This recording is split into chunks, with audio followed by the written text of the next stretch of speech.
Here is the translation of the Vietnamese transcript into English, with all the specified requirements fulfilled. Hello, dear listeners of Late Night Story Radio. Tonight, in this small studio amidst the whispering pines, I, Morgan Hay, am here to share with you a special series of stories, not about ghosts or vengeful spirits as usual, but about encounters with something from beyond our world. Do you believe in aliens? Do you believe they have visited Earth, abducted humans, and left behind inexplicable traces? Believe it or not, the stories I am about to tell are officially documented. There are doctors who examined, there are witnesses, and most importantly, there are people who truly lived with those memories their entire lives. Today, I received a special letter, not from anyone in New Hampshire or Arizona, but from a friend in Sao Paulo, Brazil, Carlos. He wrote to me about his grandfather's story, a story his family kept secret for decades. The story of that fateful night in 1957. Dear Morgan, I am writing this letter not to seek fame, nor do I expect anyone to believe it. I am writing because my grandfather's story needs to be told from the perspective of a family member. My grandfather's name was Antonio Villas Boas. Perhaps you have heard of him. The first Brazilian farmer to publicly speak about being abducted by aliens, 4 years before the Betty and Barney Hill case in the U.S. became famous. But before I tell you about that fateful night, I want you to understand what kind of man my grandfather was. Antonio Villas Boas was born in 1934 in São Francisco de Sales, Minas Gerais state. He grew up on his family's vast sugarcane and cornfields.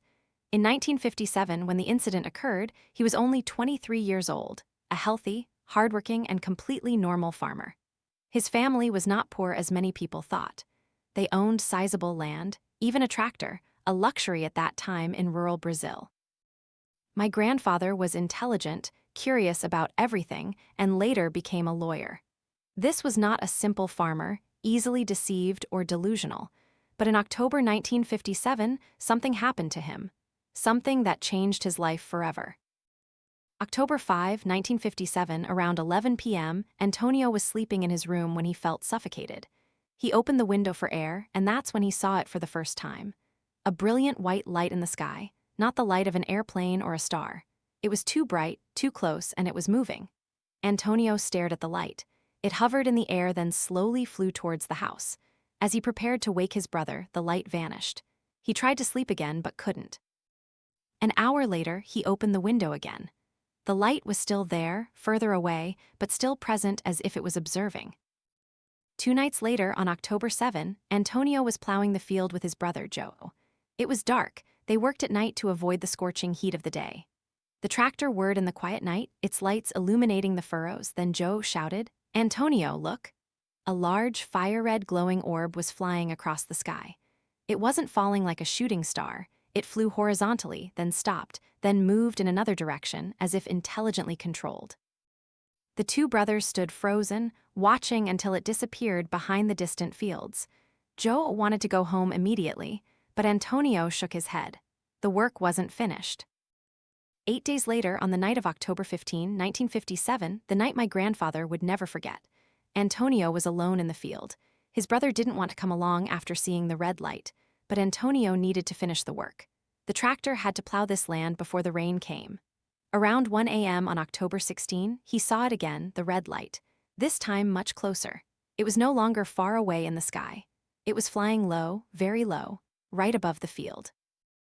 Antonio stopped the tractor. His heart pounded.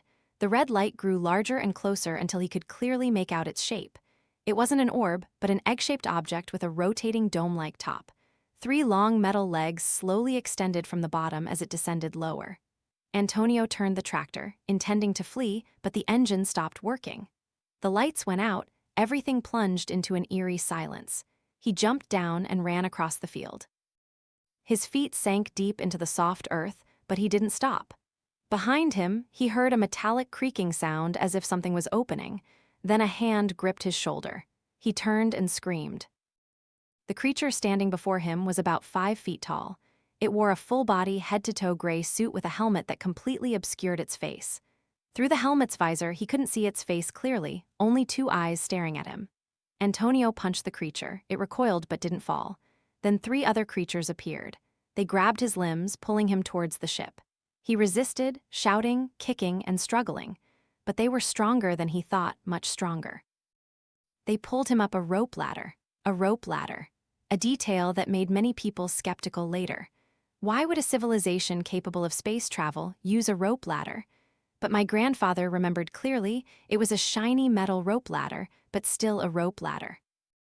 Inside the ship, the light was so dazzling he had to close his eyes. The air was thick and humid, with a strange smell like burning oil. The floor and walls were soft metal with no distinct edges. They led him through a door, above which were strange red symbols. Antonio tried to memorize their shapes. He later drew them for researchers. These symbols resembled no language on Earth. In a small room, they forced him to take off all his clothes. When he refused, they tore off his shirt. He stood there naked, trembling, not knowing what they would do. One creature held a flexible tube and began to spread a sticky liquid all over his body. The liquid was transparent, odorless, but it made his skin itch. Then they took his blood, not from his arm as usual, but from his chin. A creature used a small instrument to cut into his chin, blood flowed out, and they collected it in a glass vial. His chin throbbed, but he dared not cry out. He just stood there, trying to breathe steadily, trying not to faint. After that, they left him alone in the room. He sat down on the cold metal floor, trying to think. This wasn't a dream. The wound on his chin still hurt, his body was still covered in the sticky liquid. Everything was too real. Then gas began to rise from small holes in the walls. Gray smoke, a terrible smell like burning sulfur. Antonio vomited violently. He gasped for air, but the more he breathed, the more nauseous he felt. He lay on the floor, curled up, trying not to inhale too much. Only one thought was in his head. They are poisoning me, I will die here. After a while, he didn't know how long, the smoke gradually cleared. The door opened, and a creature entered. This time, it wasn't like the previous creatures. This one wasn't wearing a protective suit, it was wearing nothing at all. My grandfather described it as a woman, but not entirely human. Her body was slender, thin, with pale skin, a broad face, a pointed chin, large blue eyes with no eyelashes, no eyebrows, and long, platinum white hair. And that's the detail that made this story stranger than ever. The creature's armpit and pubic hair were red, bright red. The creature approached Antonio. He recoiled, but there was nowhere to hide. It placed its hand on his chest. Its hand was cold as ice, then it kissed him. What happened next, my grandfather never told anyone in detail except the doctors. But my grandmother, his wife, once whispered to me that he was seduced, forced to engage in a reproductive act with the creature. When everything was over, the creature stood up. It smiled at him, a cold, emotionless smile. Then it rubbed its belly and pointed upwards. Antonio understood they would take that child. The child, half human, half something born somewhere off Earth. After that, they returned his clothes, led him around the ship as if showing it off. He saw control panels with strange symbols, saw a large clock with 3 rotating faces, saw another room with many creatures sitting before glowing screens. One creature pointed at the sky through a window, then pointed down at the ground, then pointed up at the sky again. As if saying, "We came from there, and we will return." Finally, they led him outside. The tractor was still there in the middle of the field, engine off. The ship took off, a brilliant red light soaring high and disappearing in seconds. Antonio stood alone in the field, naked and trembling. It was still dark. He looked at his watch, 5:30 a.m. He had lost over 4 hours. He put on his clothes, climbed onto the tractor. This time the engine worked normally as if nothing had happened, but on his chin, the wound was still bleeding. A few days later, Antonio began to feel ill, severely nauseous, headaches, weakness.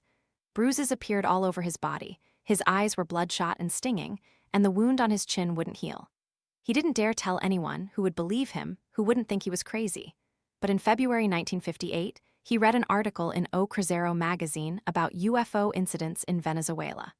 Reporter Joel Martins called on anyone with similar experiences to contact him. Antonio wrote back, a detailed letter describing everything he remembered. In February 1958, Martins took him to Rio de Janeiro to meet Dr. Olavo Fontes, a professor of medicine at Brazil's National School of Medicine. Dr. Fontes examined him thoroughly. He found skin lesions consistent with radiation exposure. Antonio's symptoms were identical to patients with mild radiation sickness. He also interviewed Antonio for hours, then took him to meet a military intelligence officer. Antonio recounted his story, redrew the symbols on the ship, described every detail. They found no reason for him to lie. Antonio didn't make money from this story. On the contrary, he suffered criticism and ridicule. People called him crazy, a liar, someone seeking fame, but he never changed his story. Never.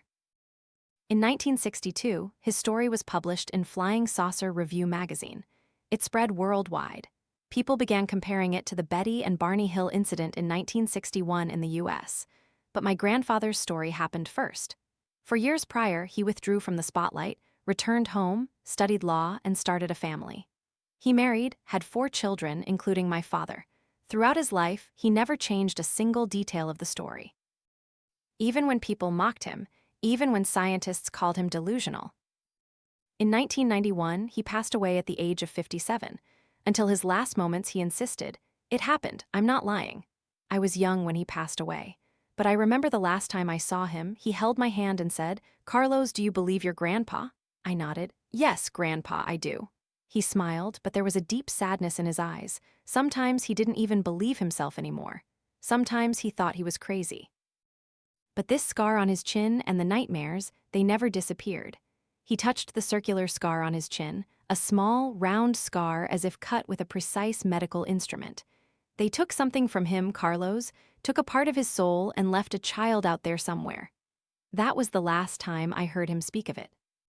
Sincerely, Carlos Villas Boas, São Paulo, Brazil. That was the story of Antonio Villas Boas as told by his grandson. Perhaps you will ask me, Morgan, do you believe it? I don't know.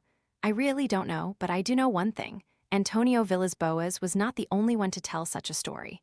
Not the only one with inexplicable wounds. Not the only one who carried the memory of a night on a strange ship. And if he was lying, why would he live with criticism and ridicule his entire life without changing a single detail? I leave it to you to answer. See you in the next story. The story of a couple in New Hampshire and the night they drove through the White Mountains. This is Morgan Hay, and you are listening to Late Night Story Radio. Welcome back to Late Night Story Radio. I'm Morgan Hay. You know, sitting in this wooden studio in the Whispering Pines forest, I look out the window and see the distant mountains dark in the night, the forest, the winding mountain roads. And I wonder, if something is observing us from the sky, remote places like this are exactly where they would choose. I've told you about Antonio Villas Boas in Brazil. The first documented alien abduction case, but that's not the most famous story, not the one the whole world knows. That story belongs to 2 people, a couple, one white, one black. In the 1960s, that was unusual. But what happened to them on the night of September 19, 1961, was far more unusual. Last night I received a special parcel, not an email, but a small box sent from Portsmouth, New Hampshire. Inside was a handwritten letter, a few old black and white photos, and a star map. The sender was Kathleen, Betty Hill's niece. Dear Morgan Hay, I am writing this letter not because I want to protect my aunt and uncle. Betty passed away in 2004, and Uncle Barney left us in 1969. They don't need anyone's protection anymore. They lived with their story, endured ridicule, doubt, and even unwanted fame. I am writing because their story deserves to be told truthfully. Not as in movies, not as the press sensationalized it, but the true story from their own words to the family. I still remember the day they came home after that trip. September 20, 1961, I was only 13 years old. My family came to visit them, and the moment I saw Aunt Betty, I knew something was wrong. She wasn't a worrier. She was a social worker, working with troubled children, a strong, practical woman, not easily frightened. But that morning, she was trembling, and Uncle Barney, a big man, a war veteran, a postal worker, he just sat there staring out the window as if a part of his soul had been taken. They didn't tell us anything that day. They didn't speak for months, but I knew I felt it. And then, 2 years later, when they started to tell, I'll recount the story from the beginning. From the very moment they left home on the afternoon of September 19, 1961. Betty and Barney Hill were not an ordinary couple in 1961. Betty Hill, born Eunice Elizabeth Barrett in 1919, was a white woman who grew up in New Hampshire. She graduated from the University of New Hampshire and became a social worker. She was progressive, believed in civil rights, and didn't care what society thought of her. Barney Hill, born in 1922, was an African-American man who grew up in poverty but was determined to rise above it. He was a World War II veteran working for the U.S. Post Office. He was intelligent with an IQ of 100 but didn't have the opportunity to attend college like Betty. They married in 1960, an interracial marriage. In the southern states at that time, this was still illegal. Even in New Hampshire, it was unusual, but they didn't care. They loved each other. They worked together for the NAACP. They attended the Unitarian Church together. They lived normal, peaceful lives. Until September 1961, they needed a vacation. Barney worked night shifts at the post office, driving 60 miles each way. Betty handled cases of abused children. The work exhausted her emotionally. They decided to drive to Montreal, Canada, for a few days, then stop at Niagara Falls on their way back. On September 19, they started driving back to Portsmouth. They had dinner at a small restaurant in Colebrook, New Hampshire. Around 10:00 p.m., they set off. They planned to be home by 2:30 a.m. The road through the White Mountains was beautiful by day, but at night it was dark and deserted. Not many cars, not many lights. Delcy, their Jack Russell dog, sat between the front seats, her head resting on Betty's lap. Everything was normal, until Betty saw the light. Around 10:30 p.m. near Lancaster, Betty saw a bright star, but not an ordinary star, it was moving. "Barney, look," she pointed to the sky. "What is that?" Barney glanced up. "Must be an airplane." "Doesn't look like an airplane, look how it's flying." The light was flying in a strange curve, not a straight line like planes usually do. It moved low, then flew up again, then moved horizontally. Barney was an aviation enthusiast. He was an Air Force veteran who knew well how planes flew. "This isn't an airplane, maybe a satellite," he said, trying to keep his voice calm, "or I don't know." They continued driving, but the light followed them. Each time they turned onto a different road, the light also turned. Each time they stopped the car to observe, the light also stopped. Hovering in the air, Delcy began to tremble. The dog kept looking up at the sky, whiskers twitching, tail tucked between her legs. "She's scared," Betty whispered. "Delcy's scared." Barney gripped the steering wheel tightly. He tried to focus on the road but couldn't help glancing at the sky. The light was getting closer, much closer. Around 11 p.m., they approached Indian Head, a deserted area with wide fields on both sides of the road. The light suddenly dropped very low. It was no longer a speck of light in the sky. It was right in front of their car, about 100 feet in the air. Barney slammed on the brakes. The car stopped in the middle of the road. "Oh my God," Betty gasped. "Oh my God, Barney, what is that?" Through the small binoculars Betty held, they saw it more clearly. Not an airplane, not a satellite, not anything they had ever known. A large disc-shaped object with glowing windows all around and behind those windows. "There's someone inside," Betty said, her voice trembling. "Barney, there are people inside that thing."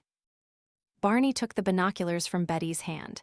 He grabbed the small pistol hidden under the seat, a habit from his war days, and got out of the car. "Barney, no," Betty screamed, but he was already out. He walked into the middle of the dark road, raised the binoculars, and he saw them.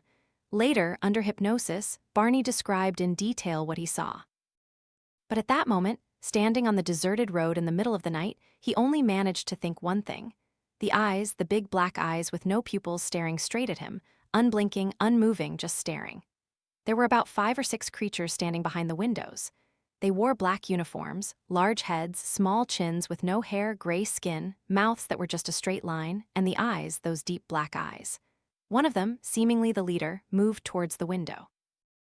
It looked down at Barney, then it smiled. Not a friendly smile, but the smile of a predator looking at its prey. In Barney's head, a voice echoed, not a real voice but a thought not his own. "Stand still, don't move."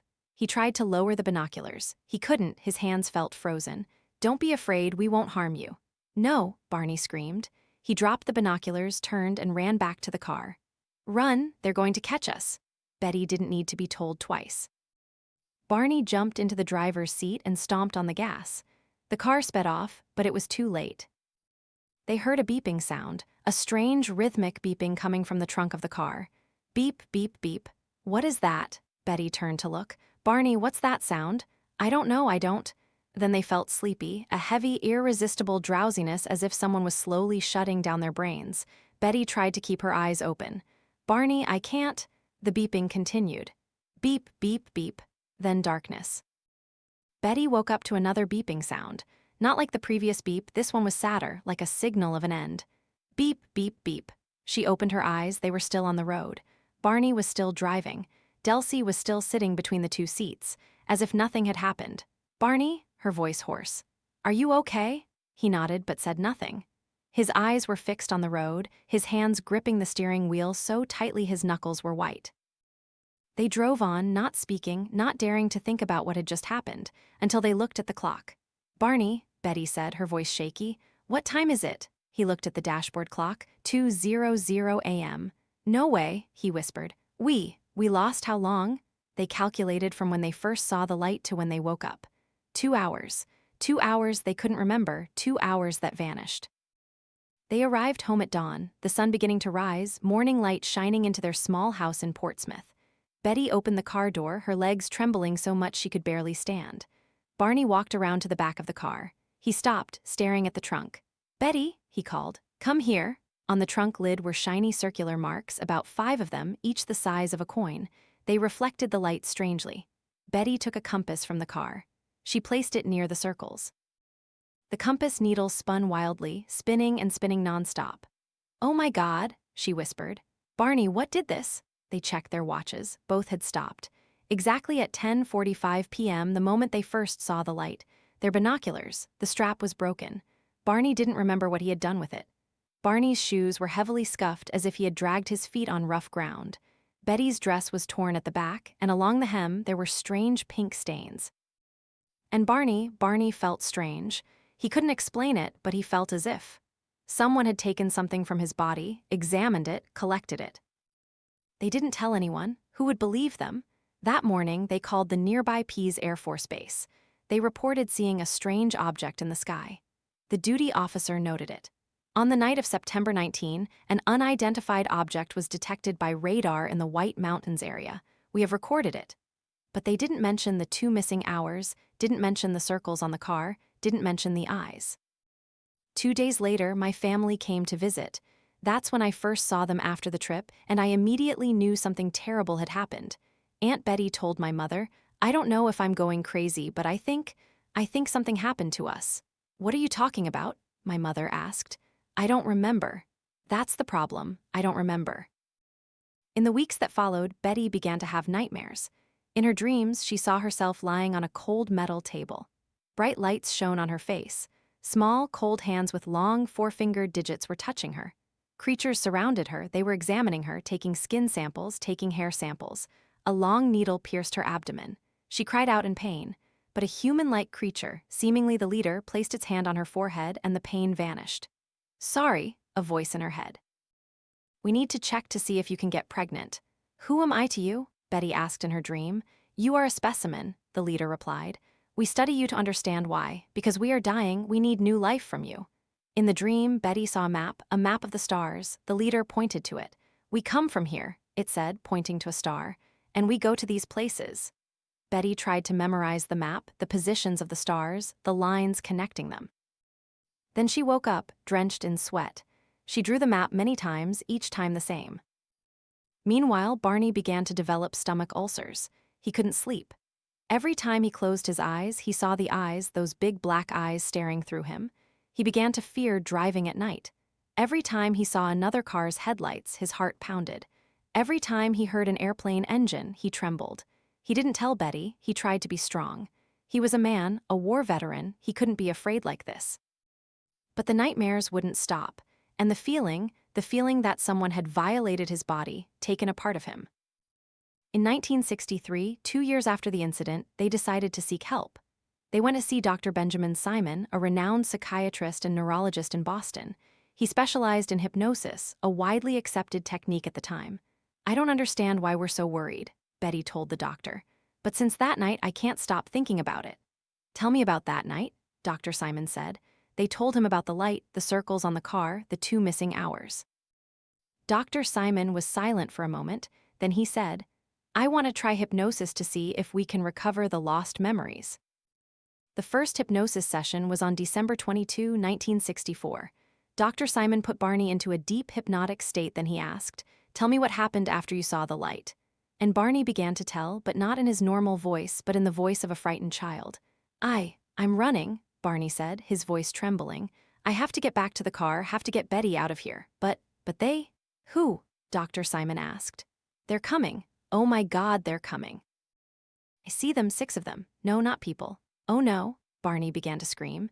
Not a normal scream, but the scream of someone facing the most terrifying thing in their life. Their eyes looking at me, I can't look at them. Please stop," he cried, a 42-year-old man, a war veteran, crying like a child. Dr. Simon woke him up. "We'll stop here today." But they already knew something had happened during those 2 hours, something that Barney's mind had locked away to protect himself. Over weeks and months, Dr. Simon slowly recovered their memories. Separately, he didn't let them talk to each other about what they remembered, and their stories were the same. After Barney ran back to the car, they drove off, but the road ahead was blocked. There were creatures standing in the middle of the road. The car stopped, the engine turned off. The creatures approached, opened the car doors, and pulled them out. Betty screamed.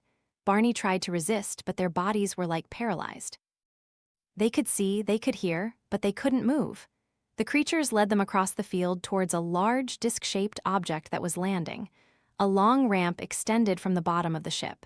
They were dragged up it, their feet scraping on the ground. That's why Barney's shoes were scuffed. Inside the ship, they were separated. Betty was taken to one room, Barney to another. In Betty's room, there was a metal table. They placed her on it. The leader entered. The creature was a little taller than the others. It had something like kindness in those black eyes. "Sorry," a voice echoed in Betty's head. "We have to examine you. It won't hurt." But it did hurt. When they pierced her abdomen with the long needle, she cried out. "What is that?" she asked, her voice trembling. "Pregnancy test," the leader replied. "We need to know how your body works." They took samples from her arm, cut some strands of hair, examined her teeth, looked into her eyes with a bright device. Then another creature brought in a longer needle, and Betty was terrified. "No," she screamed. "Don't." But the leader placed its hand on her forehead. "Sleep now, no more pain," and she slept. In the next room, Barney experienced something similar but worse. They stripped him, examined every part of his body, touched his genitals with cold instruments. A creature placed a cup-like device on his genitals, collecting samples. Barney wanted to scream, wanted to die. He felt humiliated, violated, no longer human. "Why?" he whispered, tears streaming down his face. "Why are you doing this?" But no one answered. Finally, they were reunited. The leader showed Betty the star map she had seen in her dream. It pointed to a star. "We come from here." Betty gazed intently, trying to remember every detail. "Will you come back?" she asked. "Perhaps," the leader replied. "We have been studying your species for a very long time." "How long?" "Very, very long." They were led outside, down the ramp towards their car. Betty saw other creatures doing something to the trunk of the car, leaving the strange circles. They were placed in the car. A creature told them, "Forget, you will forget everything." And they forgot until Dr. Simon helped them remember. October 1965, their story was published in the newspaper. A journalist named John Fuller wrote a book, The Interrupted Journey. The story spread worldwide. People called it the Hill abduction, the first fully documented case of alien abduction in the U.S. Betty and Barney didn't want fame. They just wanted to understand what had happened to them. In 1968, an amateur astronomer named Marjorie Fish analyzed the star map Betty drew. She created a 3D model of the stars near Earth, and she found a match. The Zeta Reticuli star system, a binary star system about 39 light-years from Earth. In 1961, when Betty drew the map, this star system was not widely known. How did she know about it? But skeptics said, "Coincidence, just a coincidence." In 1969, Barney Hill died of a brain hemorrhage. He was only 46 years old. Doctors said it was due to stress, chronic stress. Stress from years of living with painful memories. Betty lived another 35 years. She continued to research UFOs, becoming one of the most credible voices in the phenomenon research community. She never changed her story, never lied for money. She simply wanted people to know, this happened to us, and we are not the only ones. In 2004, she passed away at the age of 85. I attended the funeral. I saw my aunt's coffin, and I remembered the first day she told the story to the family. "Kathleen," she said, holding my hand, "do you believe your aunt?" "I believe you, Auntie," she smiled sadly. "But the nightmares, they're too real, too clear, it can't just be imagination." Enclosed with this letter are copies of the star map Aunt Betty drew and a few photos of Aunt and Uncle Barney before and after that night. Looking at the photos, do you see the difference? In the earlier photos, they are smiling, happy. In the later photos, there is something in their eyes, a fear that never disappeared. They were once two ordinary people, a couple in love, fighting for social justice, living peaceful lives. Then, on the night of September 19, 1961, everything changed. They became the Adam and Eve of alien abduction stories. They became symbols. They became specimens. Just as the creatures told Aunt Betty, "You are a specimen." Sincerely, Kathleen Marden. That was the story of Betty and Barney Hill. You might think it's just imagination, you might think it's a dream, a failed hypnosis, or psychological suggestion. But I want you to consider one thing: why would two completely different people, a Black War veteran, an educated white woman, tell exactly the same story? When they were hypnotized separately, without speaking to each other, the story remained the same down to every detail. Why would they endure ridicule and criticism to tell a story that brought them no benefit whatsoever? And that star map, the map Betty drew in 1961 describing a star system not fully discovered until years later. How did she know? I leave it to you to answer. Next, I will tell you about another man, a logger in Arizona. In 1975, he and 6 colleagues witnessed something in the sky, and when he stepped out of the truck to get a closer look, he disappeared for 5 days. This is Morgan Hay, and you are listening to Late Night Story Radio. Welcome back, dear listeners, to Late Night Story Radio. I'm Morgan Hay. Next, I want to start with a question.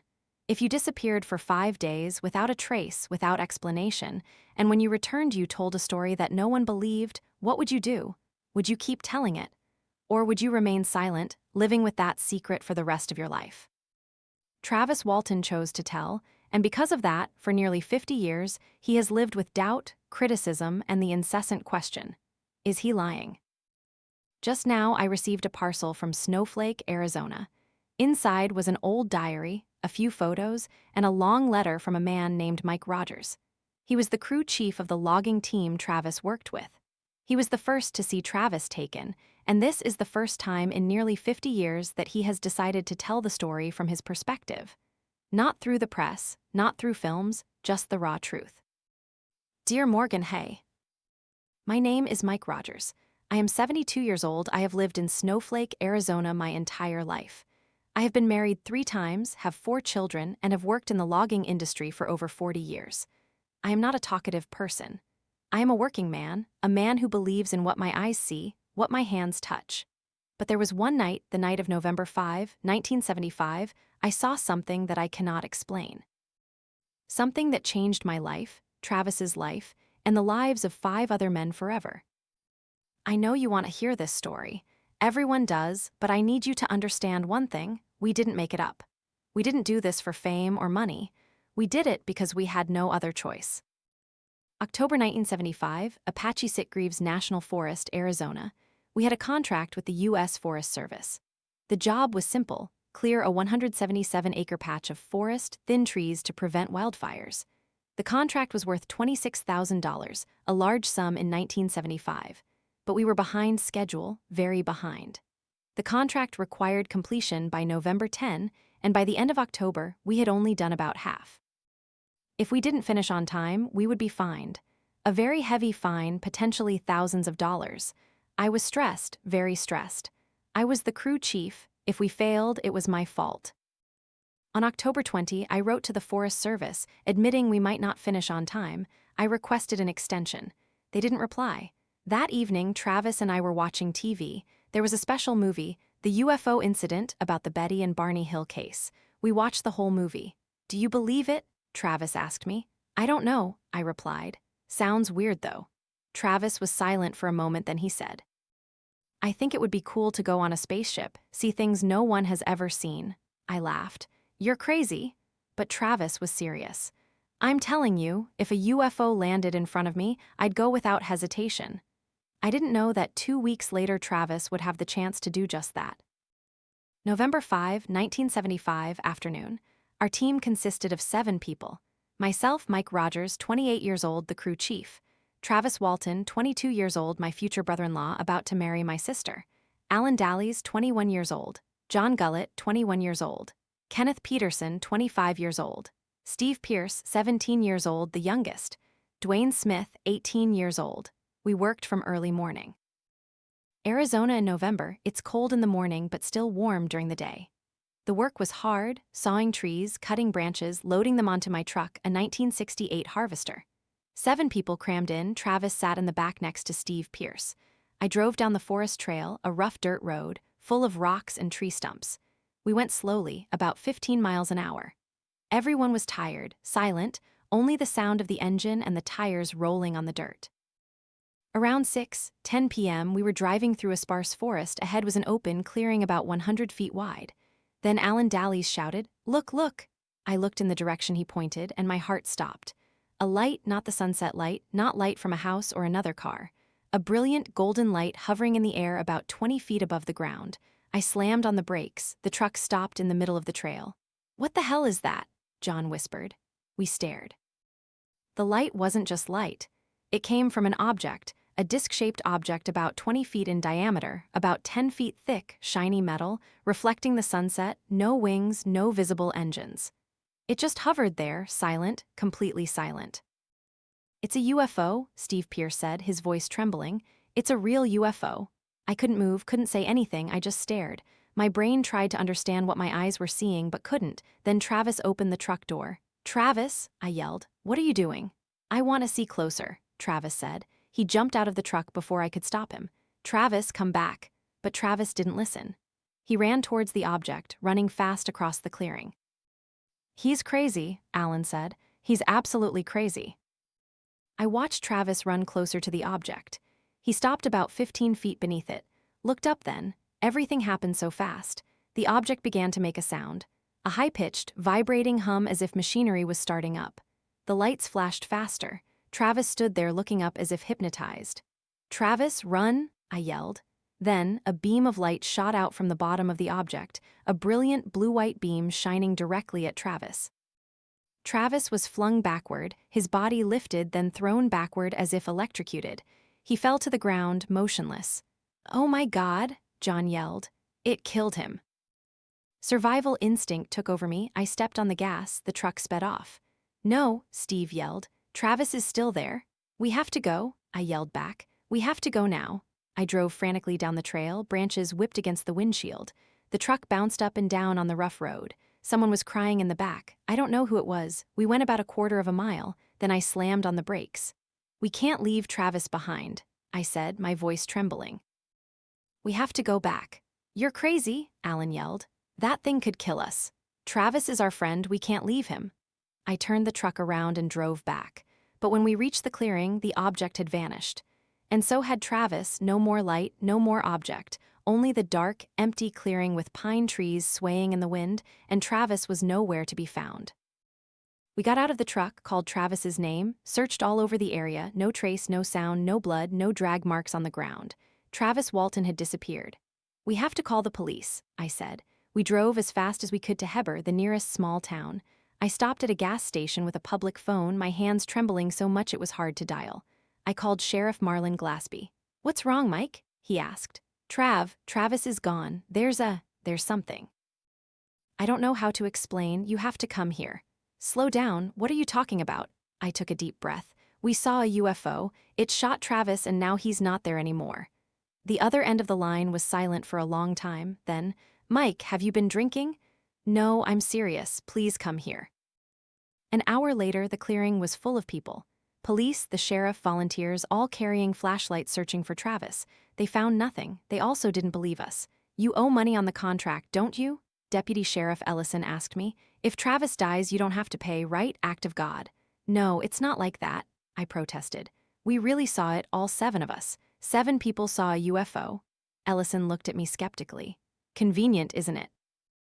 They interrogated us separately, one by one, asked the same questions over and over, trying to catch us contradicting each other.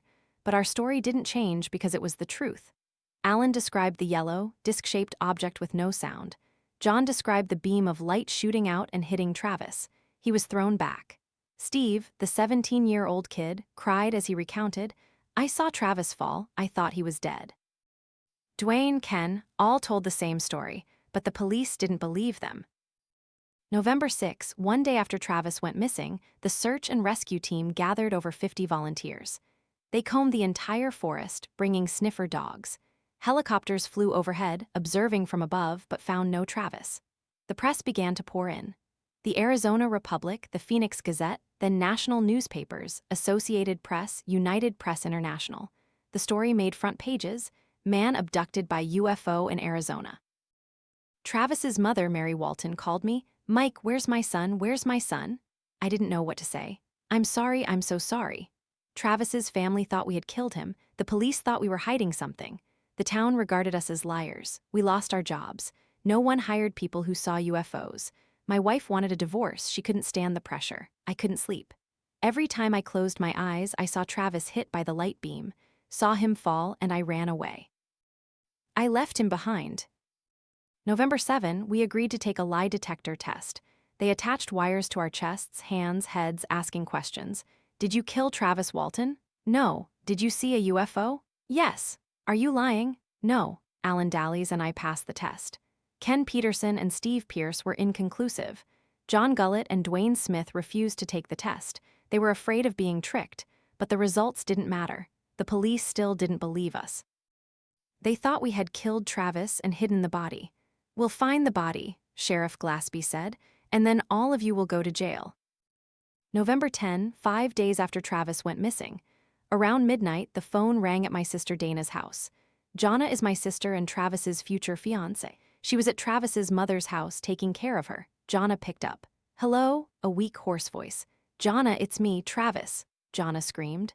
Travis, I'm at the gas station near Heber. Can you pick me up? I'm not feeling well. My whole family rushed to the gas station. When we arrived, Travis was sitting outside the phone booth, huddled. He had lost a lot of weight, his face was pale, his beard long, his clothes dirty and smelled strange. But he was alive, Travis was alive. Jonna hugged him, sobbing uncontrollably. I thought you were dead, I thought. Travis hugged her back, but he looked distant as if a part of his soul was still somewhere else. We have to take him to a doctor, I said. No, Travis shook his head. Don't call the police, don't call anyone, I just want to go home. But we couldn't keep it a secret. Within an hour, the news spread. Before morning, all the press poured back in. They took Travis for a medical examination. The doctors found nothing unusual, no injuries, no signs of beating or restraint, no poison in his blood. Only one strange detail: Travis had lost 10 pounds in 5 days and he was severely dehydrated. Do you remember where you were? The doctor asked. Travis was silent for a long time, then he said, I remember some things, but if I tell, no one will believe me. Tell me, I said. Travis looked at me. Mike, do you believe me? I believe you, I nodded. Tell me. And Travis began to tell an unbelievable story. Travis Walton's account, 5 days on the ship. My first memory is the pain. Pain all over my body as if I'd been run over by a car. My chest felt heavy, it was hard to breathe. I opened my eyes, but I wasn't in the forest anymore. I was lying on a table, a hard, cold table, a very bright light shining directly on my face. I tried to turn my head, but my neck felt stiff. I looked down. My clothes were still there, but my jacket had been removed. Then I saw them, 3 creatures standing around the table looking down at me. They were about 5 feet tall, their heads disproportionately large for their bodies, their skin smooth, grayish-white, hairless, large black eyes with no whites. No nose, just 2 small holes, their mouths were thin, straight lines. They wore something like light orange robes. I screamed, tried to sit up. One of them reached out a hand with 3 long, thin fingers. It placed its hand on my chest, pushing me down. Don't touch me. I screamed. I twisted, fell off the table, crashing hard onto the floor. The floor was also cold metal. I ran, not knowing where I was going, just knowing I had to run. The room was small, crescent-shaped. I ran towards a door, not a real door, but just a slit of light in the wall. The door opened, I ran through it into a curved hallway. The walls and ceiling were smooth metal with no sharp edges. Light emanated from the walls themselves, there were no shadows. I ran down the hallway. Behind me, I heard small footsteps following. Find a way out, I have to find a way out, I have to escape this place. Another door, I burst through it and stopped. I was in a large, circular room. In the center of the room was a strange chair, looking like a control seat with levers and buttons all around. But no, that's what made me stop, it was the window. A window all around the room, and outside the window were the stars, not stars seen from the ground but stars in space.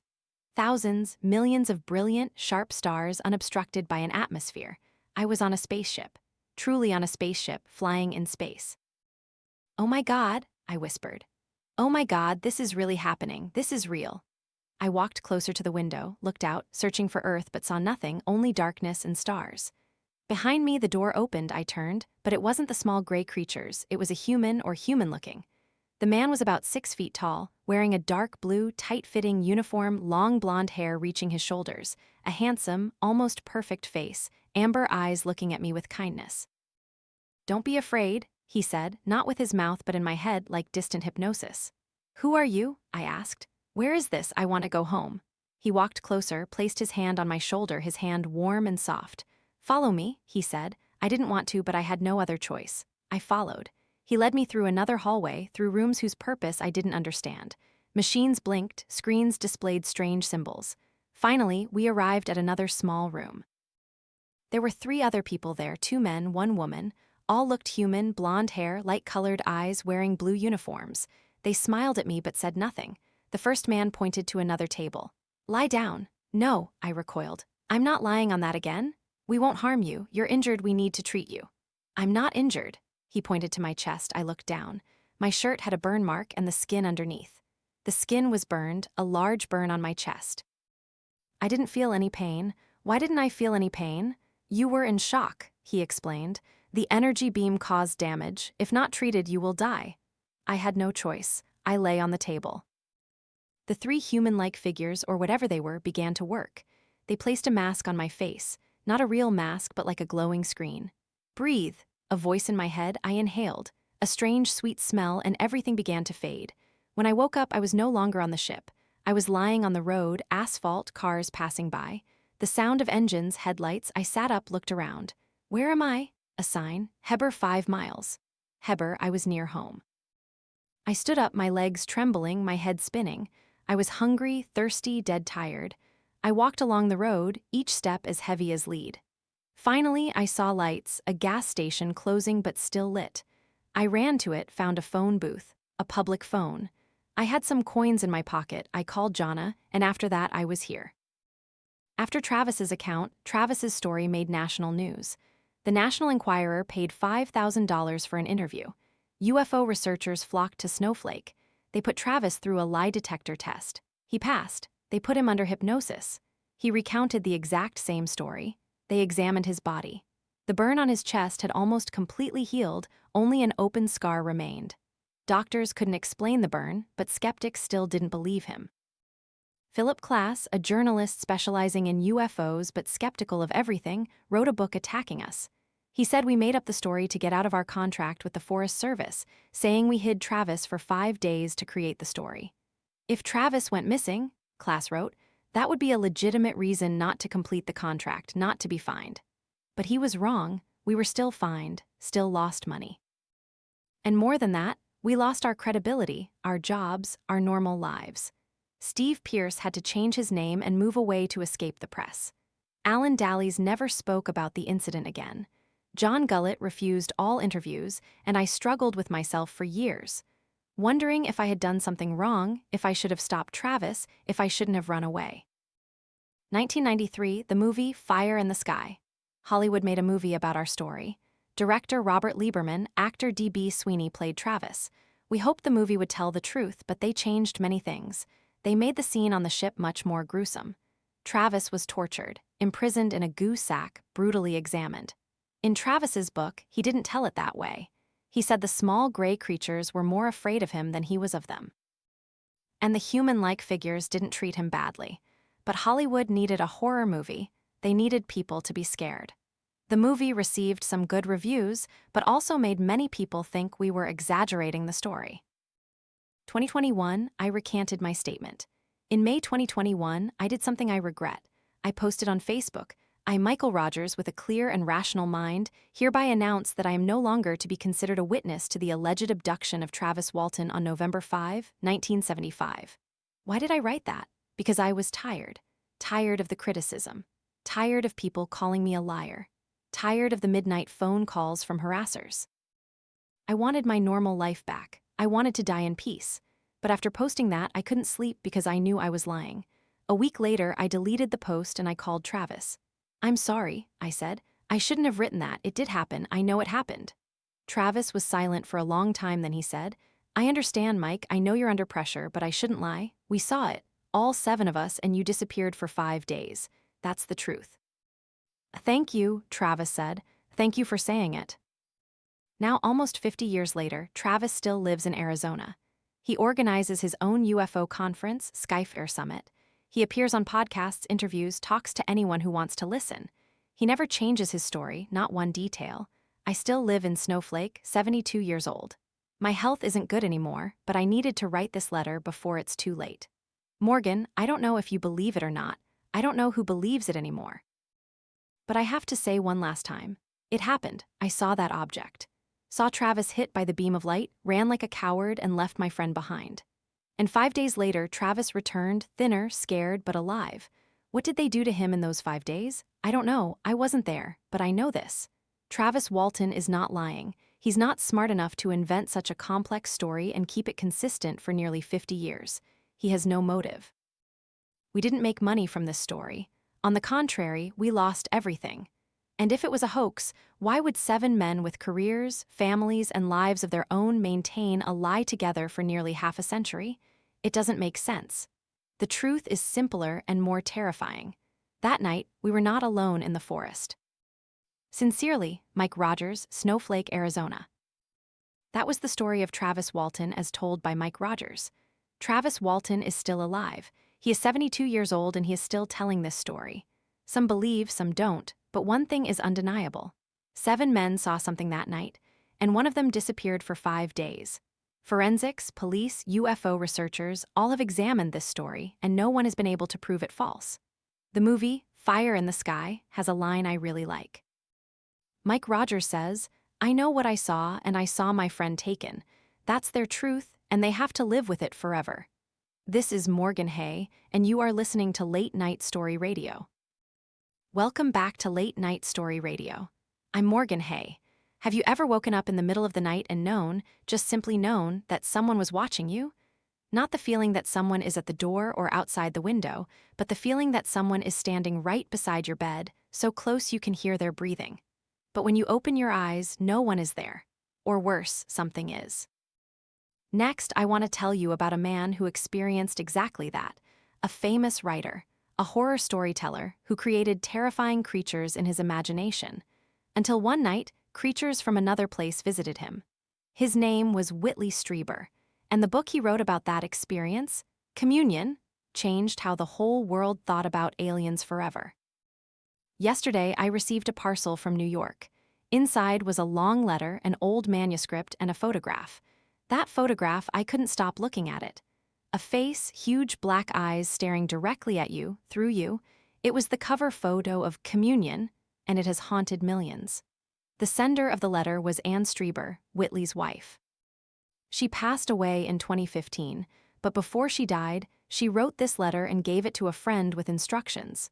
If anyone ever asks about that night, let them read this letter. Dear reader, my name is Anne Strieber, Whitley Strieber's wife. I am writing these words not to defend my husband. He defended himself for decades. I am writing because I was there too, I saw it too, and no one believed me. Everyone just thought I was lying or having a nervous breakdown after writing too many horror stories, but I am his wife. I know him, and I know what happened that night. Let me tell you from the beginning. December 1985, upstate New York. Whitley Strieber, 40 years old, was a successful horror writer. He had written The Wolfen and The Hunger, best-selling novels about vampires and werewolves. Hollywood made movies from his books. We lived comfortably in New York City, had a son named Andrew, 12 years old, but Whitley was stressed. He was always stressed when writing. He worked nights, slept days, drank a lot to sleep. Nightmares about the creatures in his stories sometimes made him wake up screaming. "I think you should rest," I told him. "You're overworking yourself." "I can't rest," he replied. "I feel as if something is about to happen. I need to write." "Write about what?" "I don't know." He looked at me with a strange gaze. "But it will be important. I know it."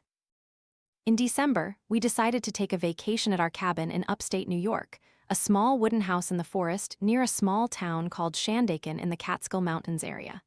The cabin was about a 2-hour drive from the city, completely isolated, surrounded by hundreds of acres of pine forest. That's where we went to escape the noise of New York, where Whitley could write in peace, where our family could gather. But this time, the cabin was no longer a peaceful sanctuary. December 26, 1985, the night after Christmas. That evening was very normal. We ate dinner together, Whitley, Andrew, and a few visiting friends. After dinner, we sat in front of the fireplace, drinking wine, chatting. Around 10:00 p.m., everyone went to bed. Whitley and I also went to bed. The bedroom was on the second floor of the cabin, a small room with a window overlooking the pine forest. That night it was very cold, the temperature dropped below 0 Celsius, thick snow covered everything. I fell asleep quickly, but Whitley didn't. He later told me that he felt restless. There was a strange feeling in the air as if something was wrong, as if the cabin was being watched. Around midnight, Whitley heard a sound, not the wind, not a broken branch, but footsteps. Soft footsteps on the wooden stairs, one step at a time, slowly, cautiously. Whitley lay still, listening, his heart pounding. Maybe it's a friend going downstairs to the kitchen, he thought, or Andrew. But the footsteps didn't stop on the first floor. They continued up the stairs leading to the second floor to the door of our bedroom. Whitley sat up. "Anne, do you hear that?" he whispered. I was sleeping soundly, heard nothing. The bedroom door slowly opened, and a dark shadow entered. Whitley later described it as a small creature about 3 feet tall with a large head and big black eyes. But at that moment in the dark, he only saw a shape. A shape that was wrong, not human, not animal, something else. The creature approached the bed. Whitley tried to scream, but no sound came out, as if his vocal cords were locked. He tried to move, but his body wouldn't obey. He was paralyzed, completely paralyzed. Only his eyes could move. And he saw the creature coming closer, closer, right beside the bed. Then it reached out a hand. A small, 3-fingered hand touched his forehead, and everything went black. Whitley's next memory. He was outdoors, cold snow beneath his bare feet. He was wearing pajamas, no jacket, but didn't feel cold, as if his body's sensations had been turned off. Creatures surrounded him, many creatures of 3 different types. The first type was small, about 3 feet tall, dark gray skin, large black eyes like coal, no whites, a triangular head, pointed chin with no hair. Small mouth, just a thin line, no nose, just 2 small holes, long, slender 3-fingered hands. The second type was taller, about 4 feet, pale green skin, brighter blue eyes, small, more prominent nose. They wore something like dark blue robes. The third type looked more human. About 5 feet tall, silver white hair, bright jade green eyes, pale skin as if they had never seen sunlight. They wore white uniforms. They led Whitley through the snow to a clearing in the forest. And there he saw it, an object not as large as a UFO in movies, smaller, about 20 feet in diameter, egg-shaped, silvery gray, glowing faintly in the dark night. "No," Whitley tried to say. "No, don't take me up there." But no sound came out, only thoughts in his head, and they could hear those thoughts. One of the smallest creatures, seemingly the leader, turned to look at him, its large black eyes staring directly into his soul, and a voice echoed in his head. "We won't harm you, you are important." Important? Why? You will understand later. A door opened at the bottom of the object, brilliant white light poured out, and Whitley was pulled up. Whitley remembered vaguely what happened inside. As if his memory was blurred, partially erased, but there were fragments, terrifying images. A small room, curved metal walls, light not from lamps but from the walls themselves, a hard, cold table. He was placed on it, unable to move. Creatures stood around, looking down at him, no emotion on their strange faces, only curiosity. They began to examine him, touching his head, his chest, his arms, his legs. One creature held an instrument, looking like a thin metal rod with a glowing tip. It moved the rod along his body, not touching his skin, but he felt a strange sensation. As if they were scanning his body, scanning every cell. Then came the worst part. A creature brought in something else, a small, shiny black triangular instrument. It placed the object on his head. Pain not on his skin, but inside his head, as if someone was digging inside his brain, rummaging through his memories, reading his thoughts. Whitley wanted to scream, wanted to call for help, but his body wouldn't obey. He could only lie there enduring while they did whatever they were doing. Then abruptly the pain stopped, the leader creature approached. It looked down at him with its bottomless black eyes. Did it hurt? He couldn't answer, only thought. It hurt a lot. Sorry, but it's necessary. We must understand. Understand what? Understand your species. You are destroying the planet. We need to know why. Why do you care? The creature was silent for a moment then. Because we were once like you, we made the same mistakes as you, and we were almost annihilated. We don't want the same to happen to you. Then it turned away, and Whitley again sank into darkness. Morning, December 27. Sunlight shone through the window. I opened my eyes. Whitley was lying next to me, awake, staring at the ceiling. Are you okay? I asked. He didn't answer immediately, just kept staring at the ceiling as if seeing something there. Whitley, I touched his shoulder. Are you all right? He turned to look at me, and I saw fear in his eyes, real fear. Something happened last night, he whispered. What? I'm not sure, I think someone came into the room, or I dreamed. I don't know anymore. I checked the door. It was still locked, the window closed. No one could have gotten in, dear, I said. Are you sure you weren't dreaming? But Whitley shook his head. Not like a dream, too real. We went downstairs. Our friends were having breakfast. Everything was normal. Did you hear anything strange last night? Whitley asked. They shook their heads. No, why? No, nothing. But all that day, Whitley was restless. He kept looking out the window as if searching for something in the forest. In the weeks that followed, we returned to New York. Life continued normally, but Whitley changed. He couldn't write anymore, sat in front of the typewriter for hours, couldn't write a single word. He started drinking more. Every night he drank until he was drunk just to be able to sleep. And the nightmares. He screamed in his sleep, waking up drenched in sweat, trembling. They're here, he told me one night. And they're in the room? Who's in the room? Those creatures. I see them standing in the corner of the room, watching me.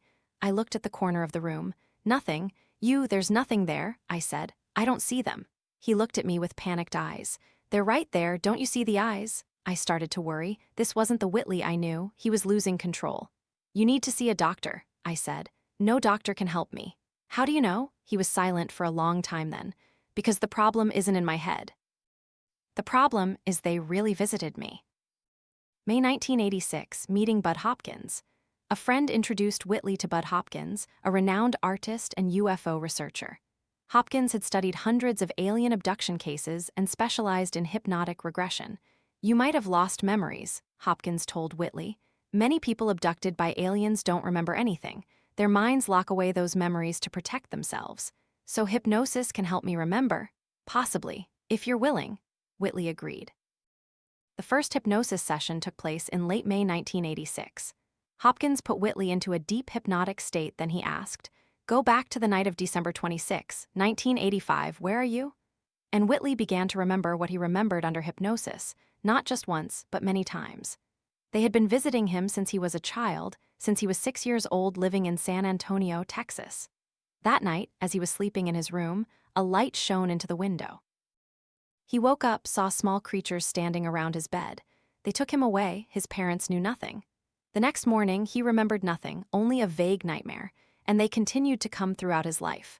When he was 12, when he was 18, when he was 25, each time he forgot, each time the memory was locked away. Until one night, the night of December 26, 1985, they did something different. They wanted him to remember. Why?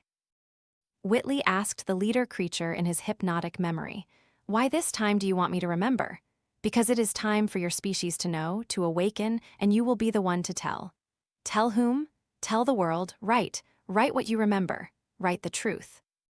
In 1987, Whitley published Communion, a True Story. He wrote the book in a possessed state, writing 10 hours a day nonstop as if someone was urging him on. The book described in detail what he experienced from childhood until the night of December 26, 1985, and subsequent times because they never stopped coming. He called them the visitors because he wasn't sure they were aliens. Perhaps they came from another dimension or from the future or from a parallel reality. He didn't know and he didn't pretend to know. But he knew one thing, they were real. The book cover featured a painting by artist Ted Seth Jacobs based on Whitley's description. A small creature's face, triangular head, huge black eyes with no whites, staring straight at you. That painting became an icon. When people thought of aliens, they thought of that face. Greys, people called them. The gray creatures. The book became an instant bestseller, selling over 2 million copies. It was on the New York Times bestseller list for months. But with fame came criticism. People called Whitley a liar, crazy, someone trying to profit from the UFO craze. He's a horror writer, they said. He's making it up. He writes fiction, not nonfiction. Scientists criticized. There's no physical evidence. It's all just memories recovered through hypnosis. Hypnosis can create false memories. Even other UFO researchers doubted his story. It's too strange, too different from other abduction cases. But Whitley didn't change his story. He continued to write, continued to tell. In 1988, he published Transformation. In 1989, Majestic.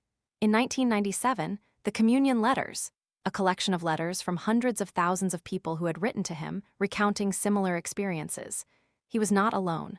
Hundreds of thousands of others had experienced the same thing, and when they read Communion, they realized, I'm not crazy. I'm not the only one.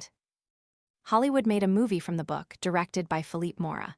Christopher Walken played Whitley. Whitley and I watched the premiere, sitting in the dark theater, looking up at the big screen, seeing those creatures recreated with CGI and puppets. I held Whitley's hand, felt his hand trembling. Are you okay? I whispered. I don't know. Seeing them on the big screen, it's too real, too close to what I remember. The movie was not a commercial success, but it did one thing. It deeply ingrained the image of those creatures, the Greys, into the collective subconscious. From then on, whenever anyone drew an alien, they drew it exactly like that. Big head, black eyes, small body. Whitley Strieber changed how the whole world imagined aliens. They never stopped coming, sometimes at the cabin, sometimes right in New York City in our apartment. Whitley would wake up in the middle of the night and see them standing beside the bed, doing nothing, just standing there watching. Why? He asked them. Why won't you leave me alone? But they didn't answer or answered with vague, incomprehensible phrases. We need you. You are the bridge. Time is running out. Whitley began to record everything. Each time they came, he wrote down every minute detail. He recorded his dreams, drew what he remembered. He also began to research quantum physics, philosophy, religion, trying to understand who they were, what they wanted, and gradually a larger picture emerged. Perhaps they are not aliens in the conventional sense. Perhaps they are another form of life, another consciousness, from a parallel reality or from another dimension. Perhaps they have always been here, always observing, and only some people, those who are more sensitive, can see them, or perhaps they want some people to see them for some reason. In the 2000s, Whitley continued to write and speak about his experiences. He had his own podcast, Dreamland, where he interviewed UFO researchers, abductees, and people with paranormal experiences. He organized conferences, spoke to thousands of people. He was no longer afraid, no longer ashamed. This is my truth, he said. Believe it or not, that's your right, but I can't be silent anymore. I admired him for that, for his courage. Not everyone can live with such a secret and still maintain their sanity. But sometimes at night, when we lay in bed, I saw the fear in his eyes, a fear that never disappeared. Are you afraid? I asked him one night. I'm always afraid, he replied. Every time I go to bed, I'm afraid of waking up and seeing them there. But at the same time, I'm also curious about what they want, about what they know. Do you regret it? Regret writing Communion? He was silent for a long time. Then, no, I did what I had to do. If they wanted me to tell, then I told. And if that helps others, those who also experience similar things, feel less alone, then I don't regret it. This is something I have never told anyone until writing this letter. I also saw them, not as often as Whitley, but a few times. One night in 1987, I woke up and saw a small light in the corner of the room. Not light from a street lamp, but a moving light, as if something glowing was hovering in the air. I stared at it, and the light stared back at me. I didn't see a face, but I felt someone was there, observing, then the light disappeared, and I wasn't sure if I had really seen it or not. Another time at the cabin, I was walking in the woods alone. Suddenly, I felt watched. I turned around but saw no one, but the feeling didn't go away. The feeling that something, not human, not animal, was following me through the woods. I ran back to the cabin and dared not walk alone in the woods again. I didn't tell Whitley about those experiences. I didn't want to make him worry more. But now, writing this letter, I need to speak out. I believe him because I also saw. Dear reader of this letter, I don't know if you will believe it or not. I don't know if you think we are crazy or telling the truth, but I will say one thing. Whitley Strieber is the man I loved and lived with for 40 years. I know him better than anyone, and I know he is not lying. Something happened to him on the night of December 26, 1985, and it continued to happen for many years. We are not alone in this universe, and perhaps, just perhaps, they are trying to tell us something. A message, a warning, but are we listening? Sincerely, Anne Strieber. That was the story of Whitley Strieber and Communion. Whitley is still alive. He is 80 years old, still writing, still speaking, still telling his story, and the visitors still come. He said so in a recent interview. They never leave, he said. They are always there. Sometimes I see them, sometimes I just know they are watching, but they are always there. The book, Communion, changed how we think about aliens. Before that, people imagined aliens as green monsters with tentacles or as metal robots. But after Communion, a new image became popular. Small creatures, gray skin, big black eyes. The grays and that image appeared everywhere in movies, in comics, in video games. Whitley Strieber gave us a face to put on our fears. But the question remains, is it true? Or just the imagination of a talented horror writer? I leave it to you to answer. But tonight, before you go to sleep, I want you to think about one thing.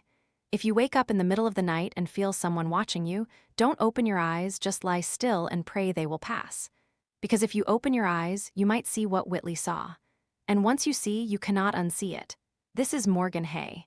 You are listening to Late Night Story Radio. Have a safe night. Welcome back to Late Night Story Radio. I'm Morgan Hay. There's one thing that all the stories I've told have in common. No one believed the storytellers. They were called liars, crazy, fame seekers. They were ridiculed, scrutinized, interrogated like criminals. But next, I want to tell you about a different case. A case where even the police, the most skeptical people, had to believe because they recorded it.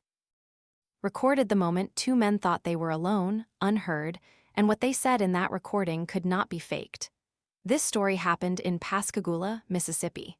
In 1973, two men went fishing, and something from the sky came down and took them.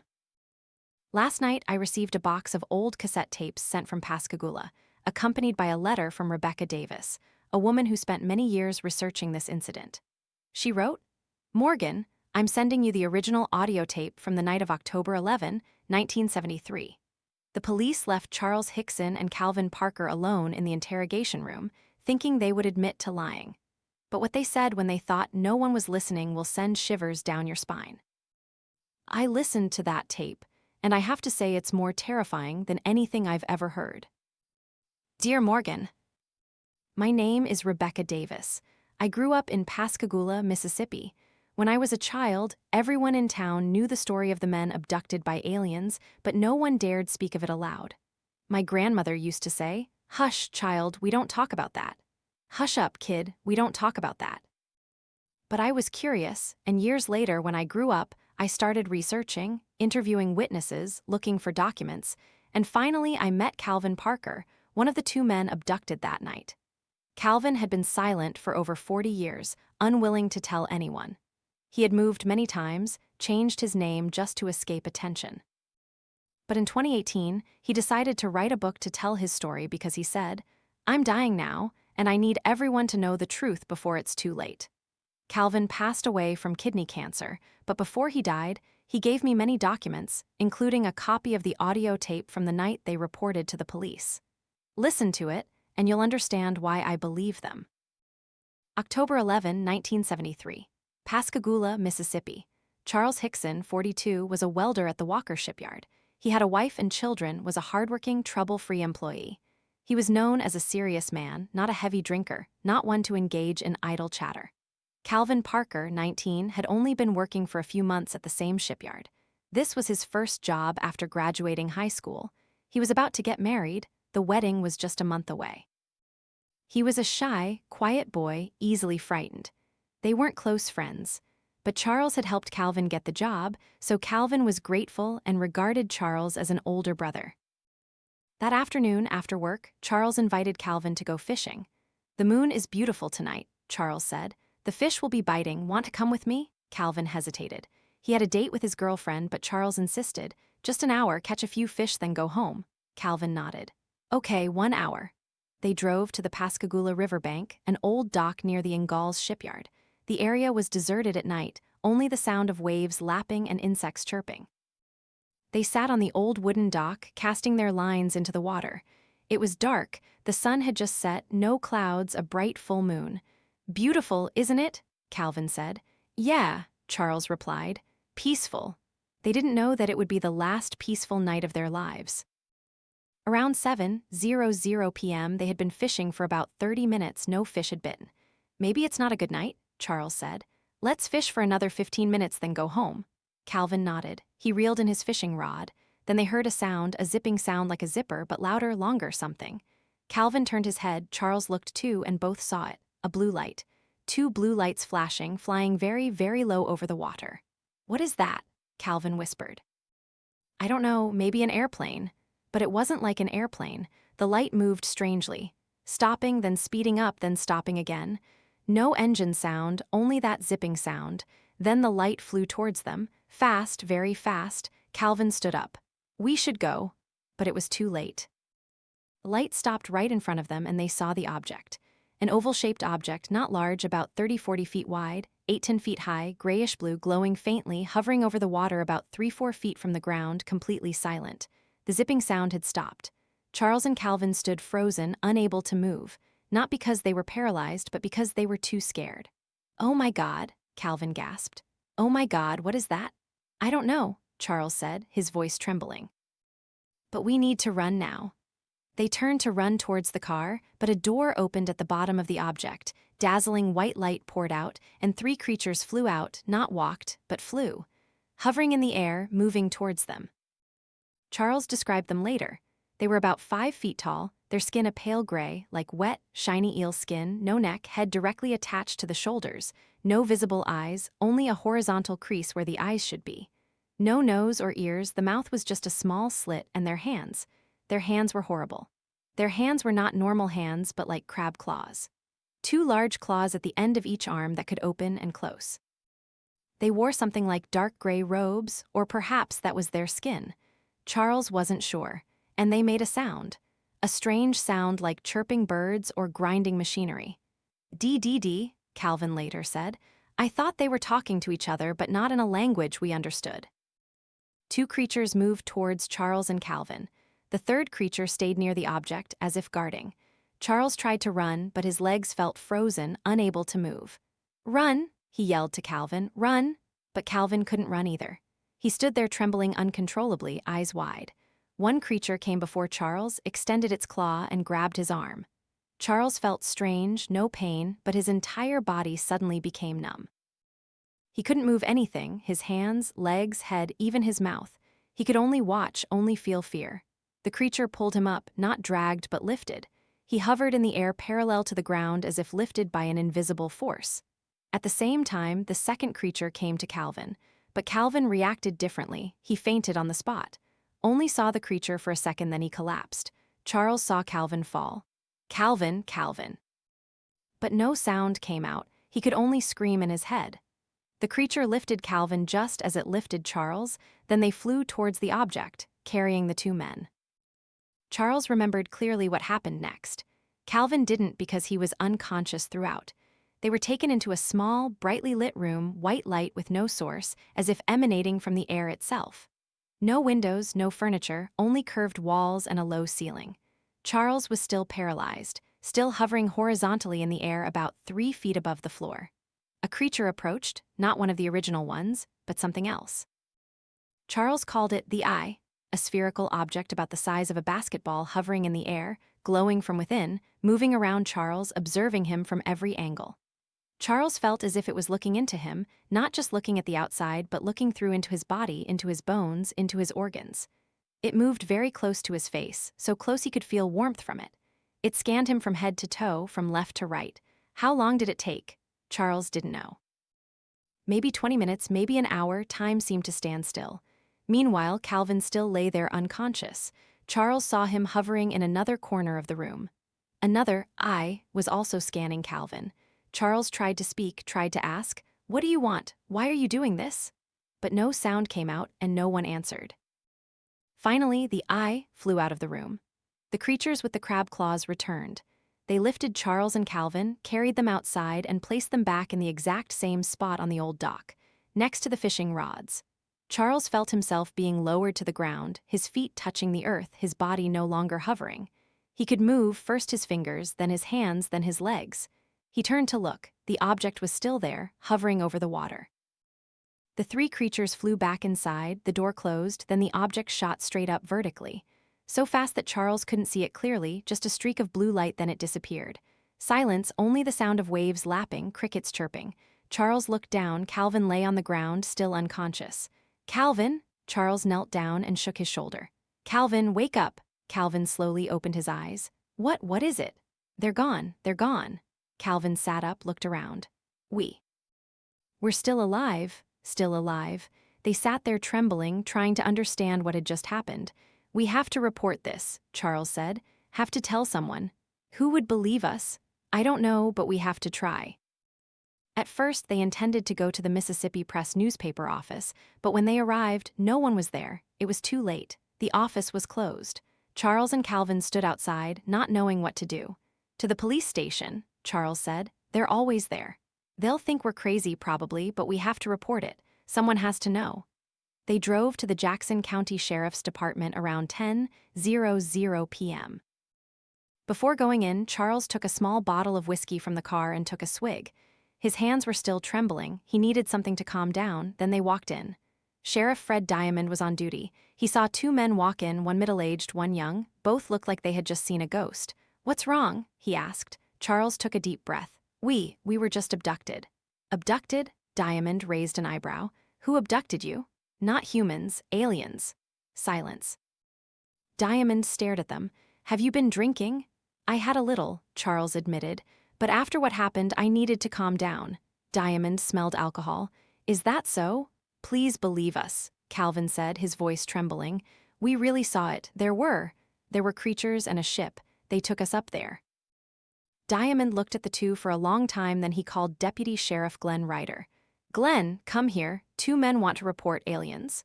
Ryder was a serious man, didn't believe in nonsense.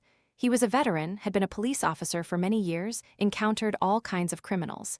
He knew when someone was lying. He sat down opposite Charles and Calvin, looking at them intently. "Tell me," he said. Charles told the story from beginning to end. About the object, about the creatures with crab claws, about the eye, about the feeling of paralysis, about the missing time.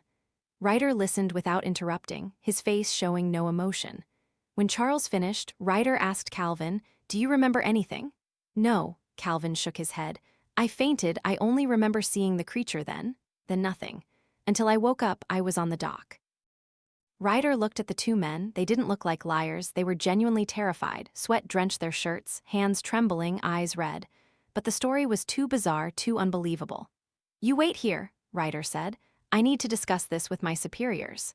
He left the room, leaving Charles and Calvin sitting there alone, and he secretly turned on a tape recorder. This is the most important part, the part that changed everything. The police thought that if these two were lying, when alone, they would talk about how to concoct the story, would laugh, would admit it. But no, the tape recorder captured Charles and Calvin's conversation when they thought no one was listening. The sound of an old cassette tape, static then trembling voices. Charles gasped. Oh my God, Calvin, this is really happening, isn't it?" Calvin cried. I don't know anymore. I'm so scared, Charles, I'm so scared." "I know, I'm scared too." "They'll think we're crazy, they'll lock us in a mental hospital." "No, we have to tell the truth, someone has to believe us." "But those things, those creatures, are they real?" "They're real, I saw them as clear as day, and they touched me. I fainted, I don't remember anything, just seeing that face then nothing." "You're lucky, I was conscious the whole time, I saw everything, and I can't forget their gaze, the way they moved. I'll never forget it." Long silence, only heavy breathing. "What will my family think? My fiancé, she'll think I'm crazy." "We'll be okay, oh God, I don't know what will happen to us. What if they come back? What if they come back and take us again? Don't think about it, they're gone. I want to go home, I just want to go home to my mom." "I know, son, I know, but first we have to get through this, have to tell them, they have to believe us." The sound of a door opening, footsteps. "Are you two okay?" We're just worried about our families." When Ryder listened back to that tape, he knew immediately this wasn't acting, such emotions couldn't be faked. The fear in their voices, the way Calvin cried, the way Charles tried to be strong but still trembled, they believed what they said. "Sheriff Diamond," Ryder said, I don't know what they saw, but they genuinely believe they were abducted. The next morning, the Mississippi Press reported that 2 men claimed to have been abducted by a UFO. The Associated Press and United Press International reported within 24 hours. The story made national headlines. Charles and Calvin became famous, but not the good kind of famous. People flocked to their homes, reporters, curious onlookers, mockers. At the shipyard, colleagues looked at them strangely. Some believed, many didn't. "You were drunk, weren't you?" someone asked Charles. "No, I only drank after the incident." "Then you're lying for fame?" "We don't want fame, we just want to be left alone." But it was too late. The story had spread, and their lives were never the same. Just 36 hours after the incident, 2 of America's most renowned UFO researchers flew to Mississippi. Dr. J. Allen Hynek, scientific advisor to Project Blue Book of the U.S. Air Force. He was an astronomer, a professor who had studied thousands of UFO cases. Dr. James Harder, a professor of engineering at UC Berkeley, a specialist in regression hypnosis. They interviewed Charles and Calvin. Separately, under hypnosis. Under hypnosis, Charles remembered more clearly. He described in greater detail the eye, how it moved, how it emitted warm light when close. Calvin, though unconscious, also remembered some things under hypnosis. He said, "I saw a very bright light, and I felt like I was floating as if there was no gravity." Hynek concluded, "I believe they are telling the truth as they know it. There is no indication of deception." Harder agreed, "Their emotional reactions are too genuine." This is not a fabricated scenario. Charles and Calvin agreed to take polygraph tests. Charles passed. The machine indicated he was telling the truth. Calvin also passed. The machine indicated he believed what he said. But skeptics still said polygraphs aren't reliable. If they believed their own lie, the machine would show they were telling the truth. There was no way to make them believe. Interestingly, on the night of October 11, the Pascagoula police received dozens of other calls. Residents reported seeing strange lights in the sky. A giant fiery object flying across the night sky, brilliant, silent, leaving a long streak of light for hundreds of miles. Astronomers said it was debris from a Russian Zenit rocket falling. A normal phenomenon, nothing to be scared of. But hundreds of people, including police, military personnel, and pilots, said no, that was not a rocket, that was something else. A truck driver reported seeing creatures standing in the middle of the road on the night of October 14.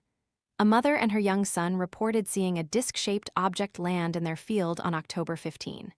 And on October 16, 62 children at Ariel School.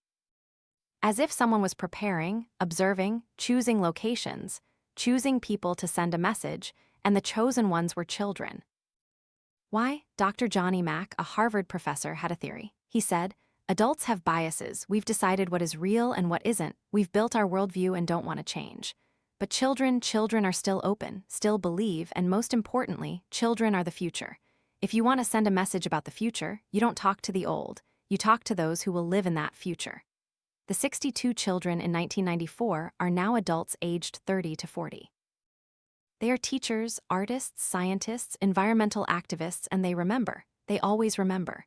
But not all of them believed this theory. In 2023, another Netflix documentary, Encounters, interviewed a man named Darren, also an Ariel School student in 1994, and he said, "I made the whole thing up. My friend and I saw a shining rock and told the other kids it was a UFO, then the story spread and everyone believed it." A shocking confession. But there's a problem. Darren had told a completely different story in a 2008 interview. At that time, he said, "I was a witness to an event that I cannot explain." So which story is true? Emily Trim, in her letter to me, wrote about Darren, "I don't know why he said that. Perhaps he's tired. Tired of being ridiculed, tired of living with doubt. Sometimes saying, 'I made it up' is easier than saying, 'I saw something no one believes.' But I was there. I saw it, and it wasn't me or Darren who made 60 other children draw the same picture. It wasn't us who made everyone tell the same story for 30 years. What we saw was real, and it will forever be real no matter what anyone says." And this is the last thing I want to share. In 2014, a reporter from the Mail and Guardian went to Zimbabwe and found Sarah, one of the 62 children from that time. The reporter asked, "Are you afraid they'll come back?" Sarah replied, "I'm not afraid they'll come back. I'm afraid they won't come back, because if they don't come back, it means they've given up on us. They've decided we're not worth saving. And if a civilization thousands of years beyond us thinks we're hopeless, then perhaps we truly are hopeless. That was the story of the 62 children at Ariel School, Zimbabwe. 62 children who saw the inexplicable, heard a message no one wanted to believe, and had to live with that burden for 30 years. Some became artists, some became environmental activists, some became teachers. And all of them remembered the big black eyes of those creatures and the image of a dying Earth. John E. Mack, the Harvard professor, died in 2004 in a car accident in London. He was 74 years old. Before he died, he wrote, "The Ariel School incident is the most important in my career. Not because it proves aliens exist, but because it proves that we, humans, need to change our perception of the world. We are not alone, we have never been alone. And if we continue to destroy this planet, perhaps someone will intervene. Or worse, they will abandon us to the consequences of our actions." This is Morgan Hay, and you are listening to Late Night Story Radio.